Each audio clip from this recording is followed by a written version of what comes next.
Assalamualaikum warahmatullahi wabarakatuh. Alhamdulillah wa syukurillah,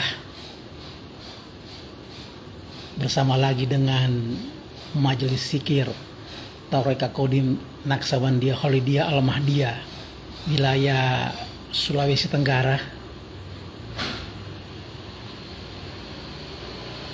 Sangat bersyukur dan berbahagia ya, kita dipertemukan dengan sekolah luar biasa ini, sekolah Kodim yang mengajarkan ilmu Kodim dalam bimbingan Rasulun bin Anfusikum yang ada di balik ulil amri minkum zaman ini. Ya, 3 hari ini kami berkunjung ke beberapa kabupaten di Provinsi Sulawesi Tenggara dalam upaya menjalankan visi misi Ayahanda Guru dan Tuan Guru Mursyid, khususnya dalam bidang pendidikan.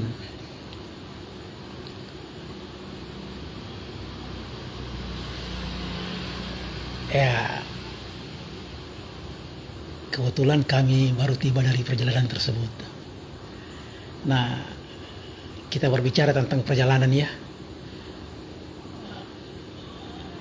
Nabi Muhammad pernah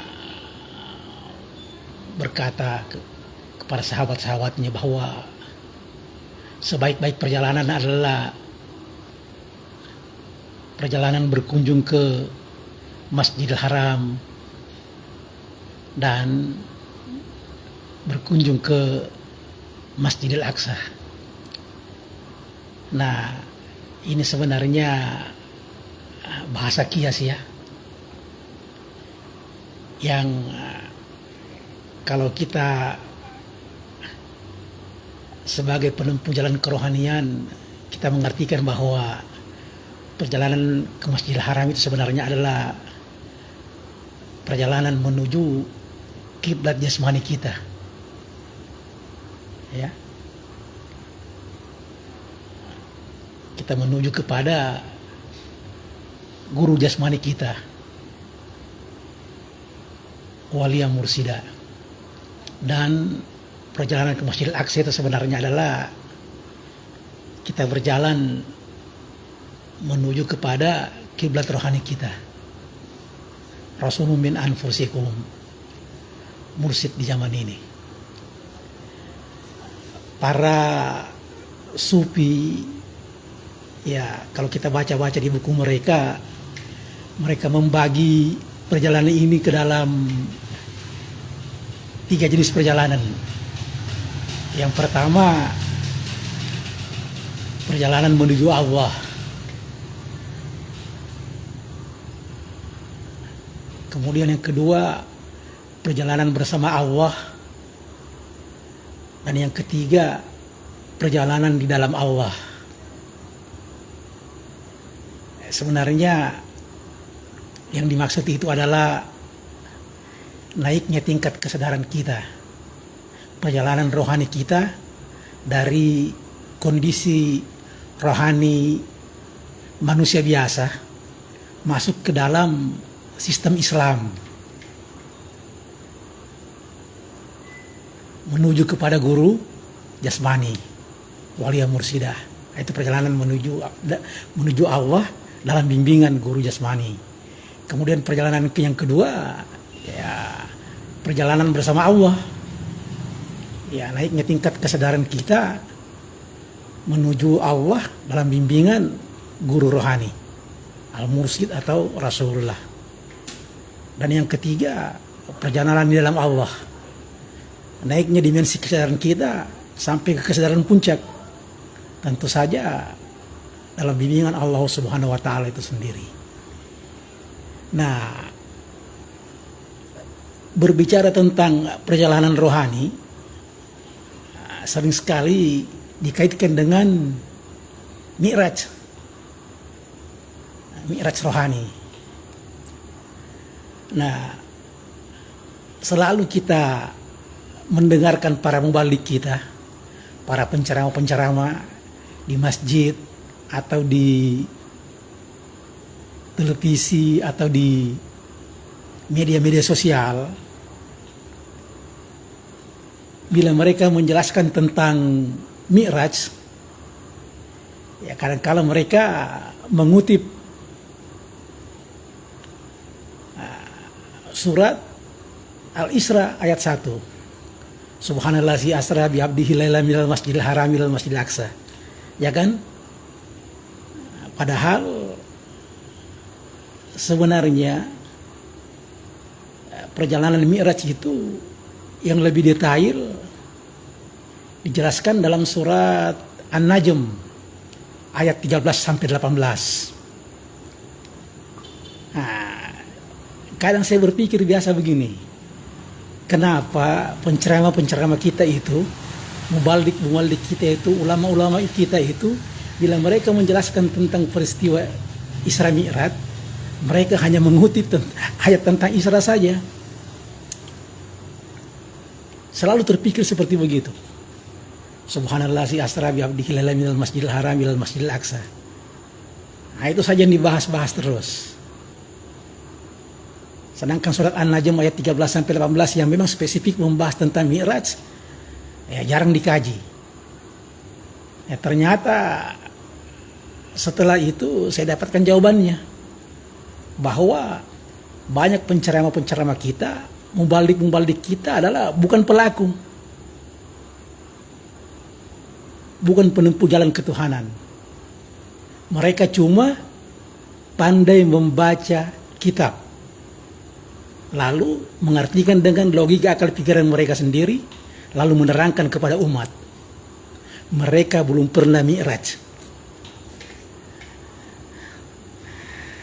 Nah, kalau kita berbicara tentang Mi'raj, seperti biasa kita dengar, Nabi Muhammad itu Mi'raj menembus 7 lapis langit, ya, menembus langit pertama, langit kedua sampai langit ketujuh, mengendarai buruk dengan diantar oleh malaikat Jibril.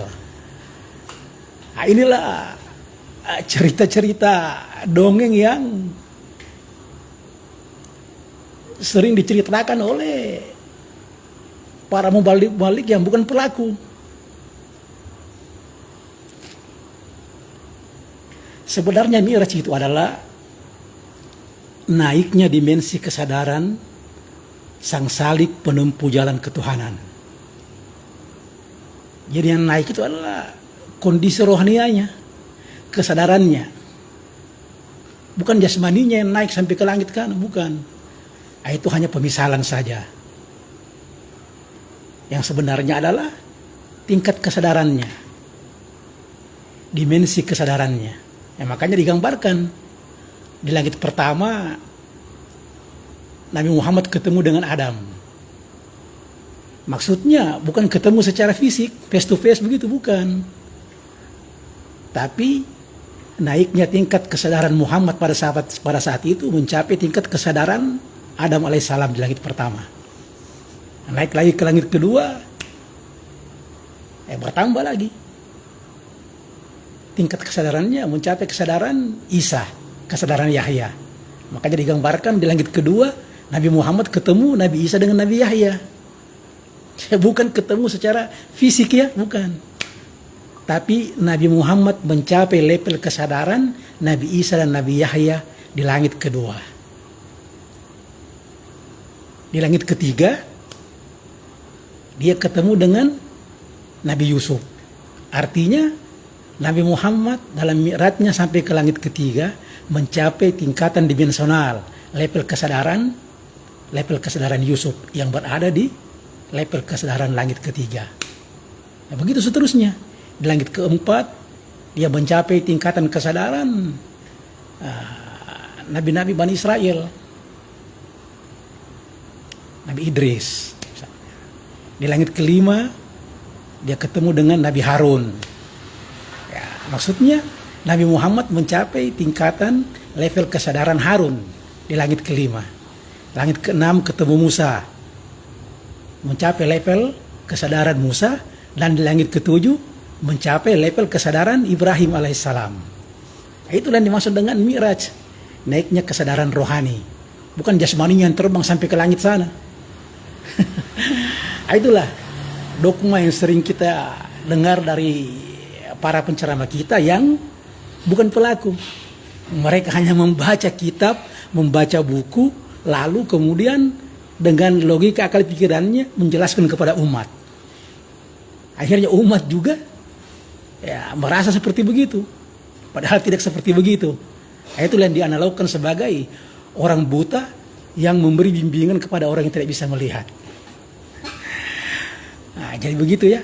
Jadi di setiap dimensi kesadaran, langit pertama Rasulullah naik ketemu dengan dimensi kesadaran Adam, begitu selanjutnya sampai ke langit ketujuh, digambarkan dengan bertemu dengan Nabi Ibrahim, tapi bukan bertemu secara fisik face to face, tapi mencapai kesadaran Ibrahim alaihissalam.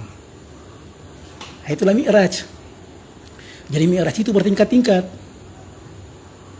Saudara-saudaraku yang sudah masuk ke dalam kekerawatan tarekat Naqsabandiyah Khalidiyah pasti sudah paham ini, karena rata-rata sudah Mi'raj ya.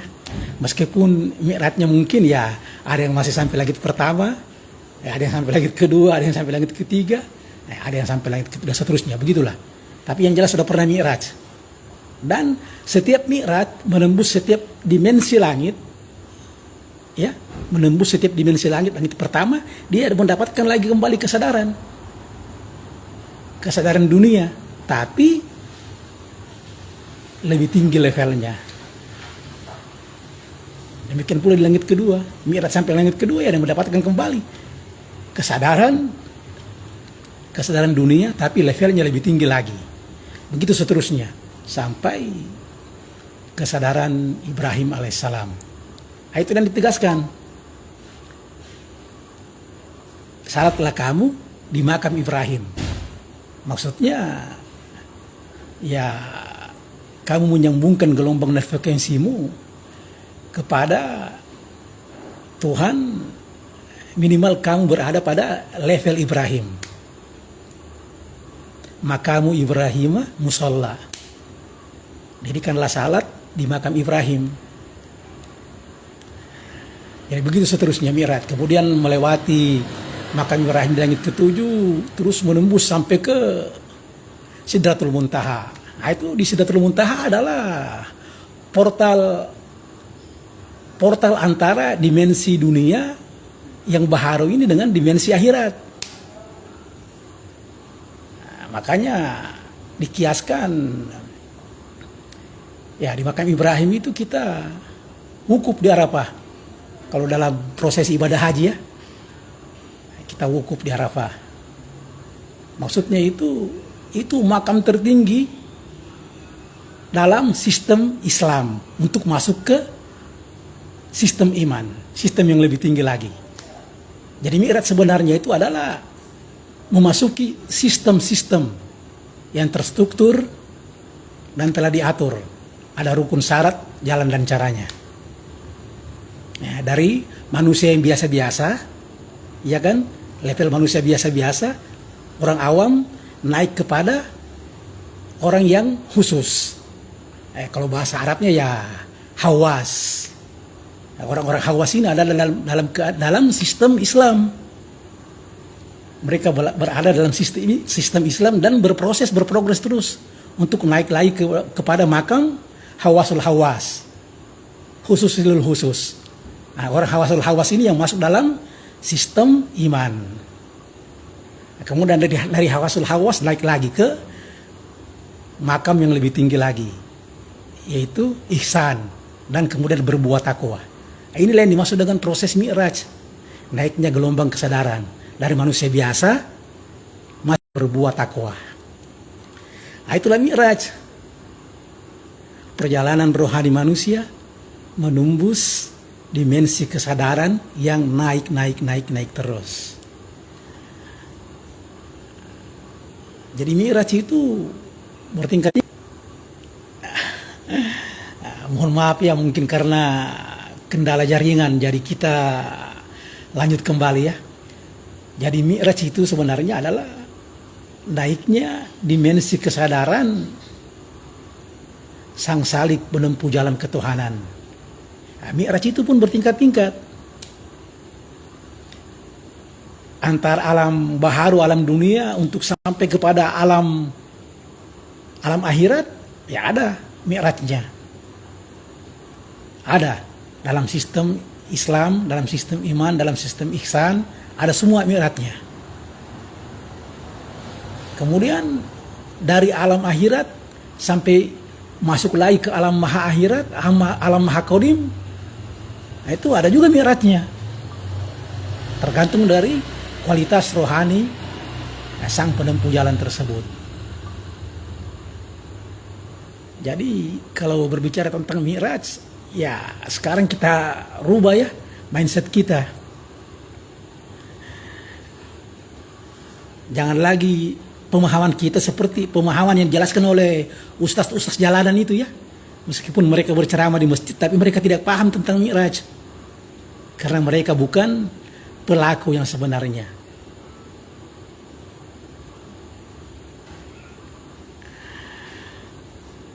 Menjelaskan tentang Mi'raj yang salah kaprah, akhirnya menimbulkan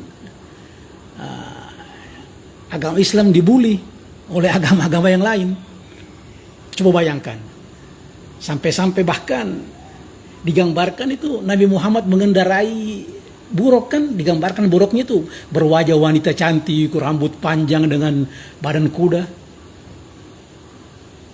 Itu kan sebetulnya penghinaan sebetulnya itu. Sebetulnya gambar seperti begitu dibuat oleh musuh-musuh Islam. Musuh-musuh Islam, maaf ya, musuh-musuh Islam itu bukan agama-agama baharu, Nasrani, Yahudi, Majus, bukan itu. Tapi mereka memang yang sengaja ya ingin merusak citra Nabi Muhammad, menggambarkan seolah Nabi Muhammad itu ya Nabi yang penuh nafsu apa segala macam. Makanya digambarkan dengan gambar perempuan apa segala macam yang cantik jelita. Gambar bodohnya dibuat seperti begitulah. Padahal tidak seperti begitu. Itu yang saya maksud tadi. Kesalahpahaman para penceramah yang tidak tahu sebenarnya apa itu Mi'raj, lalu menggambarkan seperti begitu.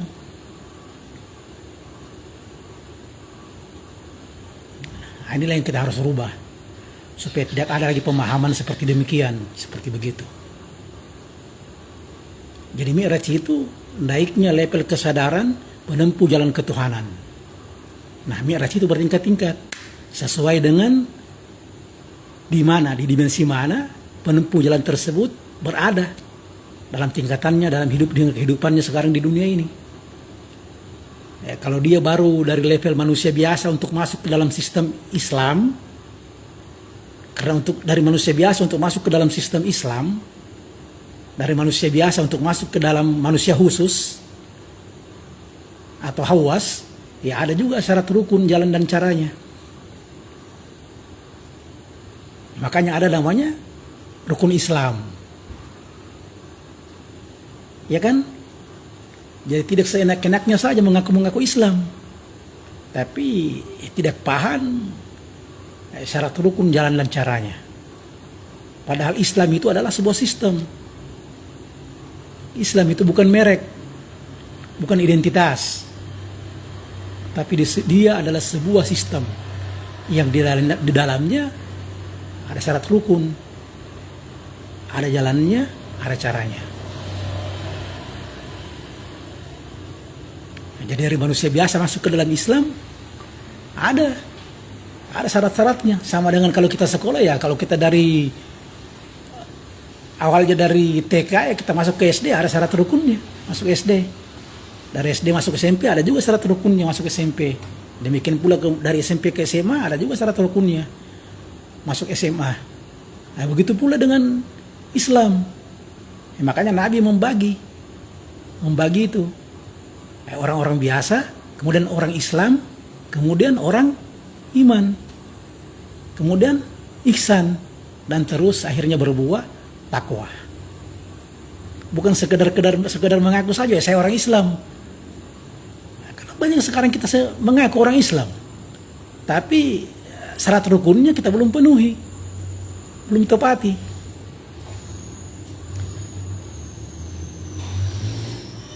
Nah, kalau Anda ya sering mendengarkan uraian-uraian kami di akun-akun kami, beberapa waktu yang lalu kami sudah menjelaskan tentang apa itu Islam, apa itu iman, apa itu Islam, dan apa itu takwa. Tapi tidak apa-apa kita review kembali ya. Jadi orang biasa, orang umum, untuk mi'raj masuk ke dalam sistem Islam, dia harus masuk ke dalam syarat rukunnya dulu sebelum berproses menempuh jalan dan caranya. Iya kan? Syarat rukun Islam kan kita sudah tahu ya, dulu sejak kita masih kecil sudah jelaskan apa itu Islam. Rukun Islam mengucapkan 2 kalimat syahadat. Ya waktu kita masih kecil ya diajarkan sama guru-guru agama kita. Pertama, mengucapkan kalimat syahadat, asyhadu an la ilaha illallah wa asyhadu anna muhammadar rasulullah. Kemudian mendirikan salat 5 waktu. Kemudian mengeluarkan zakat. Ya, berpuasa pada ya mohon maaf ya. Jaringan ini kurang support, tapi kita lanjut kembali ya. Jadi sistem Islam itu ada syarat rukunnya. Kalau dulu kita sering dijelaskan oleh guru-guru agama kita ya seperti itu. Rukun Islam mengucapkan 2 kalimat syahadat, mendirikan salat, kemudian mengeluarkan zakat, kemudian berpuasa pada bulan Ramadan, dan naik haji bagi orang yang sanggup. Tapi sebenarnya rukun Islam itu jauh lebih dalam daripada itu. Ya. Kenapa syahadat ditempatkan pada rukun Islam pertama?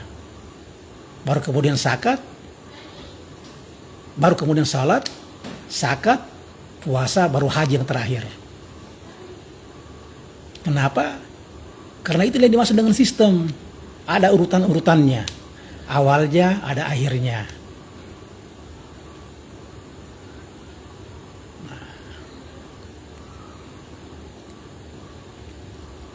Kebiasaan dan dogma yang diajarkan kepada kita selama ini, rukun Islam pertama, ya kan? Mengucapkan 2 kalimat syahadat, asyhadu an la ilaha illallah wa asyhadu anna muhammadar rasulullah. Sampai di situ saja. Ini mengakibatkan kita tidak paham arti sebenarnya. Padahal yang dimaksud di situ adalah bersaksi akan Allah yang wujud di dunia ini. Aku bersaksi, ya kan? Aku bersaksi bahwa tidak ada Tuhan selain Allah. Dan aku bersaksi bahwa Muhammad Rasulullah. Dia kan bersaksi. Apa itu bersaksi? Ya, apa boleh buat ya? Nah, inilah uji cobanya jika kita membahas ilmu ketuhanan. Karena ya kadangkala ya metafisika infra kadangkala masuk ya. Jadi kita kembali kepada syarat rukun daripada Islam yang pertama.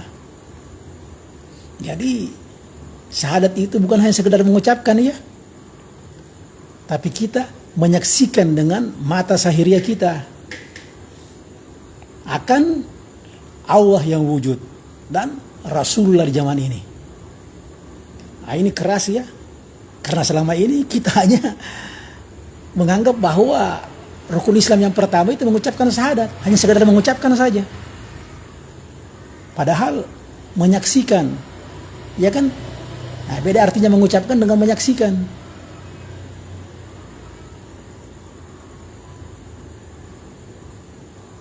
Nah, bagaimana caranya kita menyaksikan Allah yang wujud dan Rasul di zaman ini? Nah, itu sudah sering kita bahas ya dalam video-video kami sebelum ini.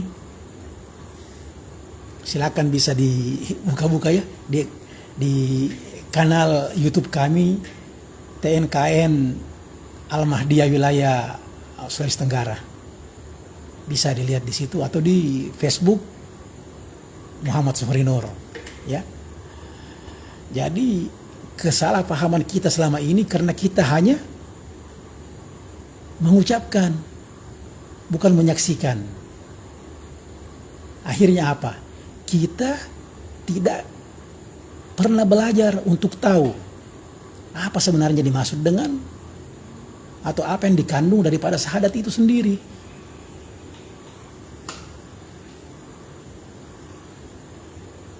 Padahal luar biasa ya perbandingannya antara mengucapkan dengan menyaksikan.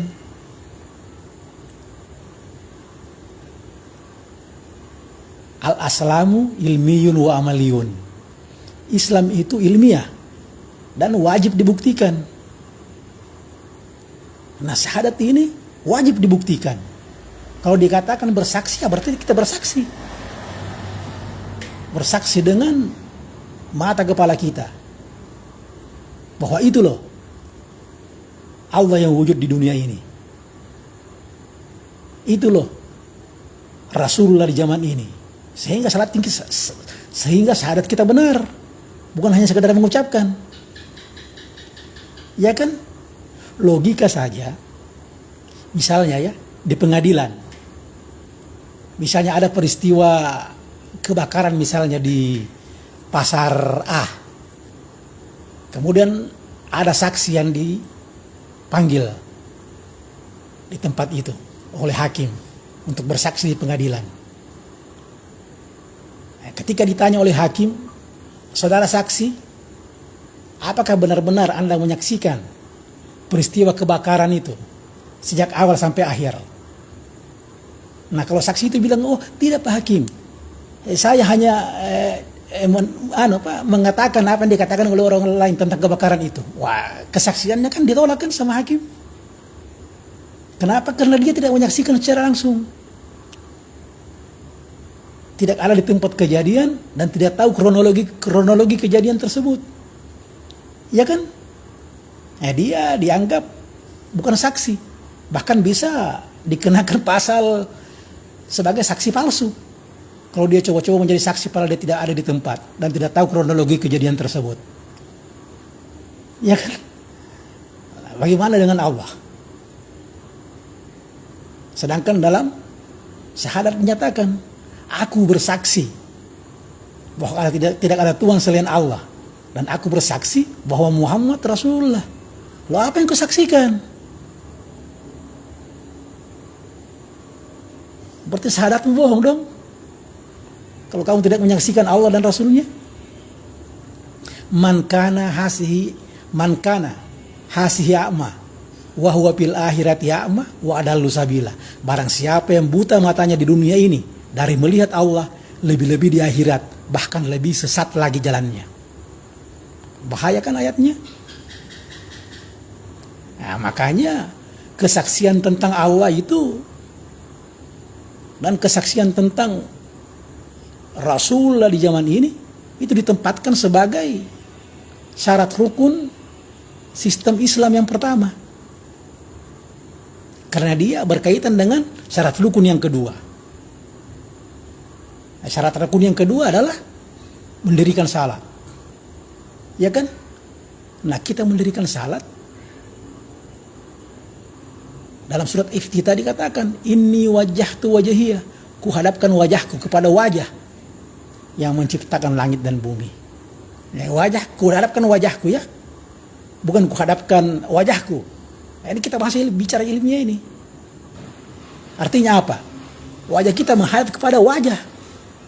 Ada wajah. Wajah yang mana itu? Ya wajahnya Allah di dunia ini. Itulah wujud wajahnya. Makanya Allah ada sifat wujudnya. Dalam sifat 20 yang pertama kan dinyatakan bahwa Allah itu wujud. wujud, kidam, baka, mukhalafatul lil hawadits, qiyamuhu binafsihi, kudrah, iradat. Ya kan semua itu 20 sifat itu. Yang pertama adalah wujud. Artinya apa? Allah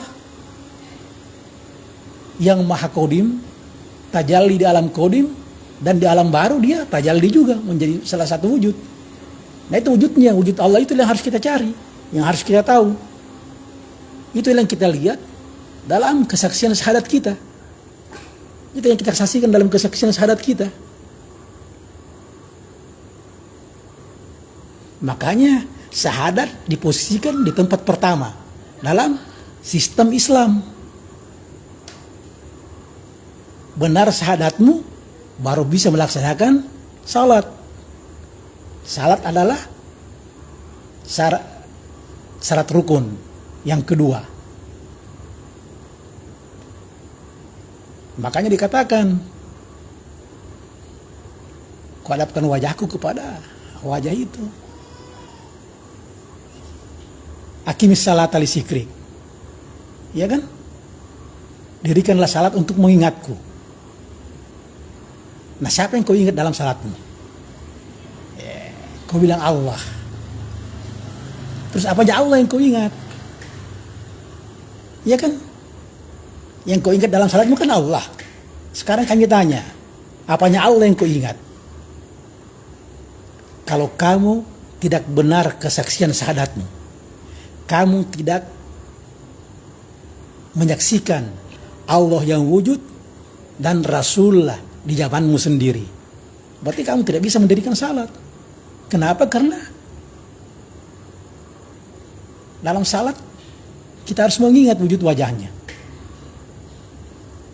Ya kan? Aqimis salata li zikri. Kata Allah, dirikanlah salat untuk mengingatku.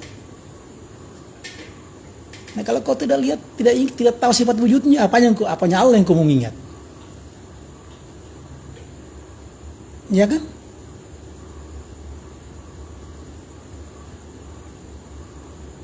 Nah, setelah tahu itu, setelah benar syahadatmu, sudah bisa melaksanakan syarat rukun Islam yang kedua. Ya, sudah bisa melaksanakan syarat rukun Islam yang lain-lainnya. Nah, sudah bisa mengeluarkan zakat, ya kan? Melaksanakan puasa, melaksanakan haji. Tentang syarat rukun sistem Islam dan sistem iman, ya kedepannya kita akan bahas dalam pembahasan tersendiri ya. Yang jelas, begitulah Mi'raj. Jadi Mi'raj itu bukan lagi seperti gambaran ustaz-ustaz terhadap ustaz Husain di sana ya. Ustaz-ustaz di luar situ, ustaz-ustaz medsos. Bukan lagi seperti begitu. Yang menggambarkan bahwa Nabi Muhammad naik kendaraan buruk bersayap apa segala macam. Nah, itu hanya gambaran orang-orang dulu ya. Kenapa digambarkan seperti begitu? Karena umat Nabi Muhammad zaman dulu, zaman 1470-an tahun yang lalu, ya mereka belum punya daya nalar yang tinggi, ya daya nalarnya tinggi, makanya dikatakan jahiliyah. Nah, mereka belum bisa menerima mereka belum bisa menerima penjelasan yang lebih detail. Apalagi ya kalau berbicara tentang ilmu pengetahuan dan teknologi. Makanya Nabi Muhammad juga ya belum berrezeki untuk menjelaskan agama ini secara ilmiah. Karena itulah masih jahiliyah umatnya, daya nalarnya masih rendah. Nah, makanya Nabi Muhammad menggambarkan Al-Buraq itu potensi ketuhanan sebenarnya yang dikendarai oleh Nabi Muhammad itu ya digambarkannya sebagai binatang seperti itu ya, kuda bersayap. Ya dikasih pemisalan kuda karena binatang yang paling cepat larinya pada saat itu ya kuda di darat. Sedangkan di langit yang paling cepat itu adalah burung. Makanya disimbolisasikan dipersonifikasikan sebagai kuda bersayap untuk melambangkan kendaraan yang sangat cepat. Tapi sebenarnya tidak seperti begitu. Tapi karena daya nalarnya umatnya pada saat itu, ya mereka tahunya hanya itu, bahwa kendaraan di darat itu yang paling cepat itu kuda, sedangkan yang paling di udara ya burung-burung. Belum dijelaskan lainnya pada saat itu sudah ada pesawat, ya mungkin Nabi Muhammad berkata bahwa ini saya naik pesawat. Jadi begitu ya. Harus kita pahami, kita sekarang tingkatkan daya nalar kita supaya kita tidak terjebak lagi dalam pemahaman-pemahaman sempit tentang peristiwa Isra Mi'raj yang terjadi 1470 tahun yang lalu. Jadi kesimpulannya, Mi'raj itu adalah naiknya dimensi kesadaran sang penempuh jalan ketuhanan. Dari dimensinya yang sekarang naik ke dimensi yang lebih tinggi, naik lagi ke dimensi yang lebih tinggi, naik lagi ke dimensi yang lebih tinggi. Makanya digambarkan naik menempuh langit pertama, langit kedua sampai langit ketujuh, bahkan melewati langit ketujuh sampai ke Sidratul Muntaha, bahkan lebih lagi sampai ke tempat yang sejarak 2 busur anak panah dari kehadiran Ilahi Rabbi. Mi'raj hanya bisa dilaksanakan oleh orang beriman. Itu prinsipnya. Makanya Nabi Muhammad mengatakan, as-salatul mi'rajul mu'minin. Jadi mi'raj itu hanya bisa dilaksanakan oleh orang beriman. Kalau orang Islam belum. Ya. Hanya orang-orang yang berada dalam sistem iman. Mereka berprogres dan berproses dalam sistem iman. Orang khususnya khusus. Nah, khusus lil khusus, atau istilahnya orang hawasul hawas. Sedangkan orang yang ada dalam sistem Islam belum bisa mi'raj. Tingkatan orang yang berada dalam sistem Islam yang tertinggi adalah di makam Ibrahim. Dia wukuf di Arafah. Dia menunggu untuk masuk ke dalam sistem iman. Jika dia dikehendaki, jika dia dipilih, maka dia akan ditarik oleh tarikan daripada Allah Subhanahu wa taala untuk naik dimensi masuk ke dalam sistem iman. Jadi orang yang mi'raj itu hanya orang-orang yang beriman. Orang yang berada dalam sistem iman. Bukan orang yang berada dalam sistem Islam. Apalagi orang yang di luar sistem Islam atau orang-orang umum. Orang-orang biasa, orang kebanyakan. Jadi begitu ya. Nah, itulah mi'raj rohani. Mi'raj rohani juga bertingkat-tingkat. Di setiap perjalanan ada mi'rajnya. Ya kan? Dari level langit dunia, bahasa kiasnya ya, masuk ke langit pertama, kesadaran Adam itu mi'raj juga. Terus dari kesadaran Adam masuk ke tingkat langit kedua, kesadaran Isa Yahya itu mi'raj juga. Jadi mi'raj juga itu bertingkat-tingkat. Naik ke lapisan langit ketiga, mi'raj lagi. Keempat, mi'raj lagi, dan seterusnya. Begitu terus ya. Jadi orang-orang mukmin itu bisa mi'raj berkali-kali. Ketika dia mencapai level kesadaran 1 misalnya, ya dia mi'raj lagi. Masuk ke level kesadaran 2, naik kelas lagi, mi'raj lagi ke level kesadaran 3, dan seterusnya.